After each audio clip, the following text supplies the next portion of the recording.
we're going to start today, Alyssa, with a question. Is gossip good?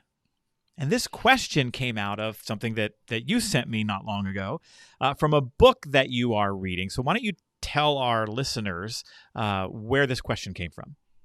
So I have a dear friend who sent me this book because she knows I love Jay Shetty's podcast On Purpose. And he came out with a book that is called Think Like a Monk. And so of all of the concepts that I'm learning about in his book, this one stood out, and I really wanted to hear what you thought about this concept. He writes, gossip has value in some situations. It helps society regulate what is acceptable behavior, and we often use it to see if other people agree with our judgments about other people's behavior and therefore our values. Yes. Agree or disagree? Or is there a gray? Because with me, there's gray everywhere. I'm in the ishy squishy gray of the world. It's absolutely true. I want to be careful about what it might infer. Oh, okay. Because I think that a reading of that might infer that we should expect gossip and allow for it, and that the kind of testing that takes place when person A goes to person B to talk about their judgments of person C is in and of itself a healthy behavior. And that's not always going to be the case, right? So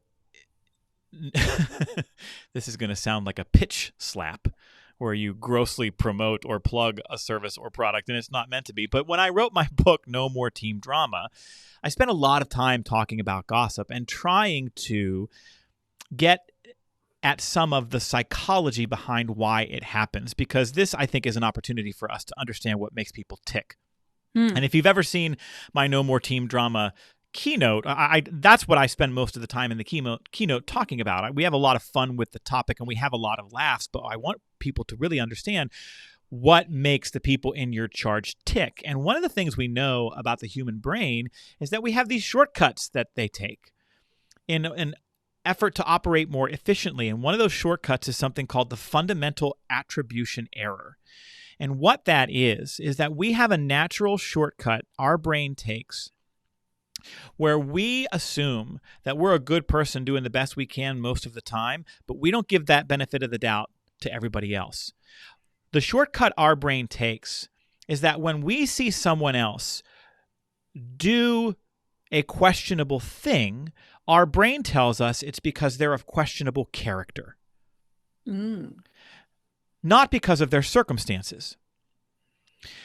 When someone is late to work, and I will actually ask this of an audience when I'm in front of them, what do you assume about someone who's late to work? The first 5 answers are always lazy, not paying attention, didn't care, not committed, right? We get these character defects that come out first as the answer. And then I'll ask, well, what about when you're late to work? People say, oh, well, there was traffic, or, the bus was late picking up my kids for school, or right when I was walking out the door, I spilled orange juice on my pants. There's always a perfectly acceptable reason that in and of itself is not a character defect.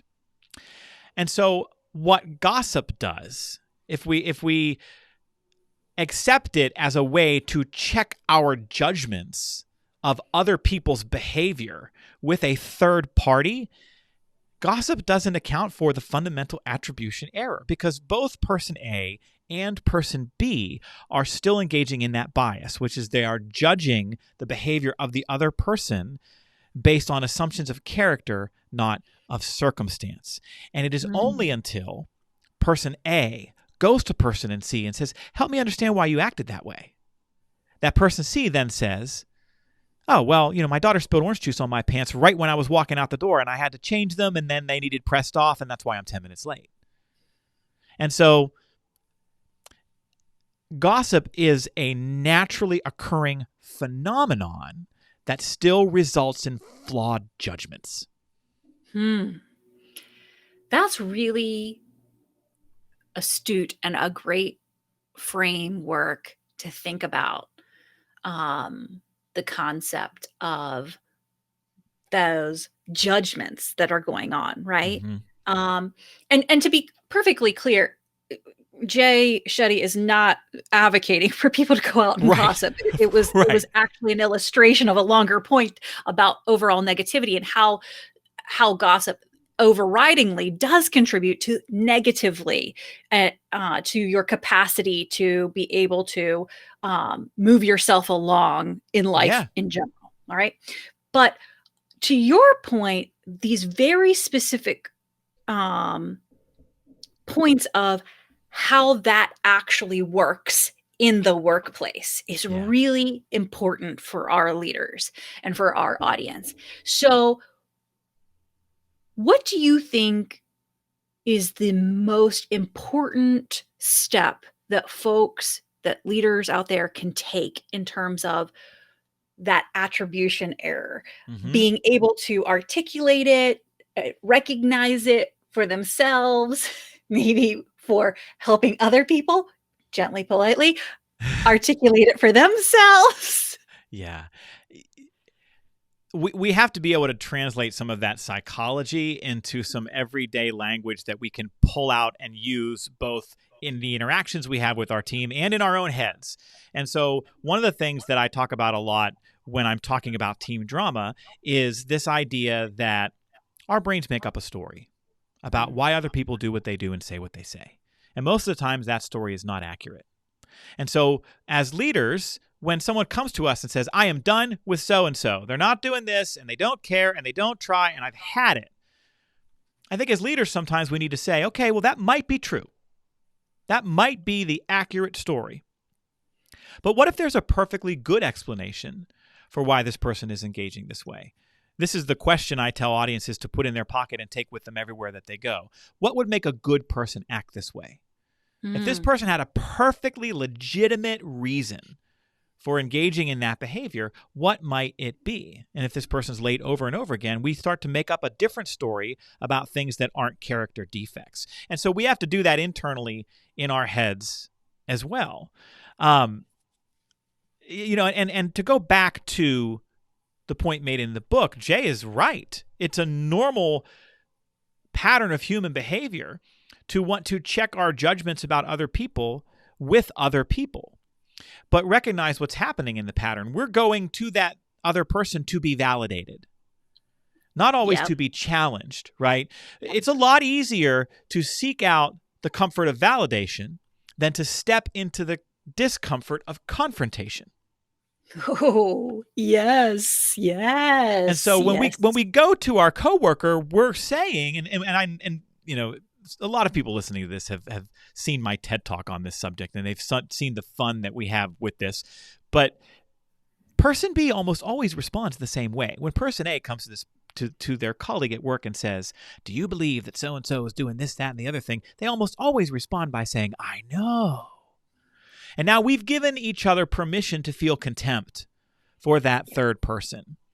And it feels good to think of ourselves as superior. And these are all very basest things that are true in the statement from the book, but they can lead to unhealthy patterns of conflict in the workplace. This concept of the stories that we're telling and what we're trying to get whenever we go to people with gossip and when people approach us with gossip, I think if I had to translate that for how I experience it as a coach, there's this mode of storytelling, I like to refer to it as, whether it is a story that the client is telling about someone else or a story that they're telling about themselves, right? Yeah. My question is, and I generally speaking, interrupt them to say this question. What's most important about that to you? What's most important about this to you? Because it does two things. Number one, tells them, I don't give a crap about the story. I want to know what's important about this to you. This detail, how does this apply or this to feeling? You, right? Yeah. So if I'm a leader and people are continually approaching me with gossip, and I am determined to be someone that doesn't participate in that kind of process. I set the tone. I lead by example. I'm going to start asking that question. Yeah. I'm going to start being that person that says, what's most important about that to you? Like, how does that matter to you? Especially if what they're throwing out there are inconsequential details about people's actions, or because what's often under the surface is assumptions about intent. Yep. Right? When we see someone engaging in a way that for one reason or another is a violation, we give ourselves permission to feel superior, and then we decide that that person is of poor character, and so now I'm going to make some assumptions about their intent. They don't care. They don't try. They're not trying hard enough. Hold on. That first question I asked, are we making up a story that might not be true? Or if that is true, so? I mean, that's kind of another version, I think, of what you're saying. Yeah. To me, I have to envision what's authentic to me to be able to feel like I'm not punching that person in the face. Yeah. So if it's a colleague that's coming up to me, because that's generally, I mean, there are certainly folks that will be what I would call your narcs on your team, right? That are going to come to you. They're technically a subordinate under the hierarchy. They're going to come and report up to you about every little thing that's going on, right? Mm-hmm. But generally speaking, the most kind of thing that I've seen, the most interaction of kind of that gossip that really kind of matters is colleague to colleague. Right. And so to me, as another colleague's approaching me, I'm going to do what feels most authentic, where I'm not going to make them feel horrible about themselves, but I am going to make them check themselves, because if it really doesn't matter to them and they're just spouting because they want me to know and, conjure up some great juicy bits myself and add to the story that they can continue to roll. Oh, and then Alyssa said this and and be part of this whole machinery of it.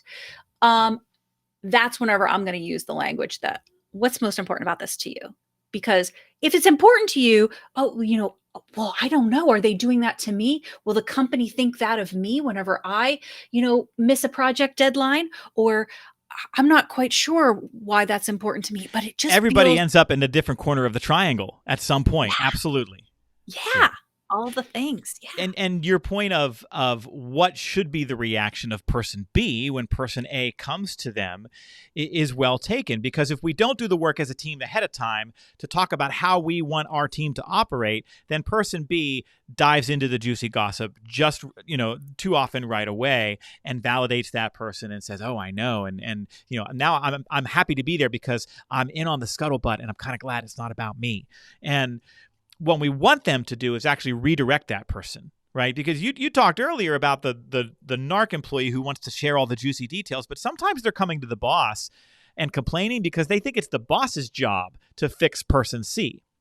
And the boss doesn't want to be in that business. The boss wants to be in the business of preparing everybody on the team to take their issues directly to each other. And so when we do team building, when we have meetings, when we set aside time to help talk about how we're going to operate as a team, one of the things that we have to do is explore how are we going to handle conflict when it arises. If somebody is bothered by something that you've said or did, what do you want them to do? And here's a really interesting observation that we see in workplaces as well. If you ask teams that question, if someone has a problem with you, if they're frustrated by something you've said or done, how do you want them to handle it? Everybody says, well, I want them to come to me. But when you flip that around, they don't want to be held to the same standard when they have a problem with somebody else. So I always advise leaders, if somebody comes into your office and you've done that work and everyone has agreed, if somebody has a problem with me, I want you to bring it to me. And now you come into my office complaining about person C, I'm going to go, hold on, time out. You made a promise in front of everybody on the team that you were going to take this stuff directly to them first. Did you do that? And if the answer is no, then I've got to put you on warning that there's a potential trust violation here. Your team isn't going to trust you to keep your word if you don't do it. So sit And why don't you and I prepare for that conversation? My job as the boss isn't to fix it for you. My job as a boss is to challenge some of the assumptions that you're having and help you work through the language that you should potentially use to go to person C and maybe have an uncomfortable conversation. Wow. That is a game changer. I feel like, I wish I could teleport right back to all of those scenarios that I experienced in the workplace and do that thing. That is so powerful. That's a great tactical perspective. It's a great strategy. Do it, everyone out there in our audience. That is awesome. And I'm going to say one more thing about our kind of source quote, this idea that it's sort of a normal pattern, because it's true. And I want to differentiate between gossip and processing. I think that sometimes we have to remind leaders to respect the right of your employees to talk about you to other people. That's going to happen. It's normal, right? How you show up will determine whether or not that is a flattering conversation or not. The level of trust and respect that you have earned will determine whether that is a flattering conversation or not. What you really ideally want when person A goes to person B to either talk about you or person C is for person A to say, I am having a reaction to something that just happened, and I know I need to talk about person C with it, but before I do that, can you help me process this? Because if I'm way off base, I can shut that down now and not worry about wasting that other person's time. And so that person B is there to kind of say, yeah, let's pick this apart a little bit and see if it's valid and come to it with the proper intent. That's not gossip. That's processing. That's healthy. We want that. We want to encourage that. I always tell teams that do our No More Team Drama workshops that their job as person B is almost always redirection. Right? Why do you think that? What is making up that story? You need to go talk to this person about that. Okay, we've already spent enough time on this. We shouldn't be, whispering in a corner about it. You need to go talk to them. It's almost always redirection. So gossip is normal. It is expected. When it involves processing, it's healthy. Excellent points. Excellent points. Well, what do you think, folks? We want to hear from you. You can tell us about your judgments of us by heading over to the Boss Better Now podcast page at bossbetternowpodcast.com, where you can leave comments under each and every episode. You can also leave comments on the Boss Better Now podcast Facebook page. We also post the video of every episode to our Boss Better Now YouTube channel. You can go there, subscribe, and you can leave comments on segments and episodes there as well. We check all of that, and your social media interaction is always appreciated.